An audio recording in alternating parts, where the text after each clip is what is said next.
بسم الله الرحمن الرحيم، ازيكم؟ ايه الاخبار؟ نبدأ كلامنا كده بالصلاة على النبي علشان ندردش شوية مع بعض في اللي حصل زي ما كلنا شفنا طبعا. ده اداء باهت للاهلي في اول الموسم. انا لا هقول تحكيم ولا هقول ما راحش للفار للاهلي في ولا كورة، ولا هقول كل الكلام ده. هقول ان كان عندنا فرص نخلص وما خلصناش. هقول ان كنا نقدر بلعب الكورة اللي اتلعب نجيب اجوان، لكن ما حصلش. اللعيبة غالبا اتخضت من النمرة اللي الحكم عملها، وان هو ما حسبش الجون اللي كهربا ده جابه، ولا حسب ضربة جزاء ولا الكلام ده كله. فاللعيبة اتوترت، ما تفهمش. اللعيبة حصل لها حالة غريبة كده، بقت مفتقدة التركيز، وده ما ينفعش. فممكن ان احنا ده يحصل، وكان ممكن ان احنا نرجع، لكن اللعيبه تقريبا فضلت في نفس القوقعه اللي هم دخلوها، ما عرفوش يخرجوا منها. اللي انا عارفه عن الماتشات ديت ان هي تكسب ولا تلعب. الاهلي لعب عادي. هسمع تريقه يقول لك هو الاهلي عمل ايه ولا الاهلي ما عملش ايه. لا، عندك الماتش ارجع له. انا مش هقعد احرق دم تاني بصراحه. كفايه اللي انا بقوله، كفايه الامال والحاجات الكتير اللي الواحد كان حاططها، يعني مع بدايه السيزون مع الكلام ده كله. انما بعد 40 دقيقه من الشوط الاولاني الحكم يروح الفار في كوره، يعني بالعين المجرده كده تتقال من مروان ما لمسوش. طبعا كلنا شفنا الكوره، هو زقها في اللحظه الاخيره قبل ما مروان يمد رجليه، فكده خلاص اتحسبت على مروان. بس يعني لو كان في فير بلاي الكوره دي ما كانتش اتحسبت بلانتي. على الاقل كان قال لك انا في ضربتين جزاء منهم واحده تسلل ملناش دعوه بيها، والكره بتاعت رضا سليم اللي في الشوط الثاني في اوله مش بلانتي. في كره واحده بس هي اللي بلانتي من وجهه نظري صحيحه. بس خبراء التحكيم والدوليين اللي عندي او يعرفوني يدخلوا يعلقوا معايا.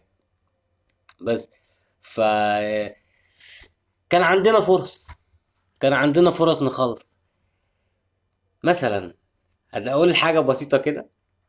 طاهر محمد طاهر، يعني مع كامل احترامي للي انت عملته، وان انت سافرت لوحدك وعملت معسكر مغلق مع حالك ومش عارف ايه وبرايفت وكل الكلام دوت ولا حاجة. مش عارف تستلم الكورة يا جدع؟ ازاي؟ ده انا لو جبت عيل من مركز شباب هيعرف يستلمها. اذا كانت يعني اي كورة من اللي كانوا على الخط مثلا، الكورة اللي في نهاية الشوط التاني اللي لو حطيت فيها دماغك هترجعنا للماتش. انت رايح تلعب لا تايكوندو ولا كاراتيه ولا شوف انت عملت ايه؟ يعني ما ينفعش. ما ينفعش. ده لازم يبقى في عقاب على الرعونة اللي حصلت ديت، مش منك لوحدك، منكم كلكم. وكهربا والشحات بيتعازموا على بعض في ال 18. طب ايه؟ اجي انا اخلص؟ ده لو عيل صغير هيشوط هيقول لك يلا يا عم بسم الله وهيشوط هتدخل كرة في وسط الزحمة. عارفين الكور دي بيبقى ليها نسبة 90% حظ اكتر من التركيز. انا في جوه ال 18 والجون كله قدامي، فانا هشوط اي حاجه ويعني ها. لكن يلا. بس فالحمد لله جلطونا النهارده وجلطنا بارتياحيه. تم جلط الجمهور بنجاح. انا من النوع اللي ما بحبش اغلط، وما بحبش ان اللعيبه تبقى مش عارف ايه فاقول شفت ولادي اللي بتاع. لا لا لا، احنا لسه في بدايه الموسم ولسه الطريق طويل. هنيجي لكل واحد وكل واحد هيجيله وقت وهيتسلخ لو عايز يتسلخ، كل حاجة هتحصل. بس عادي يعني. ماتش في أول السيزون بطولة ما كويسة، يعني بطولة قارية لطيفة.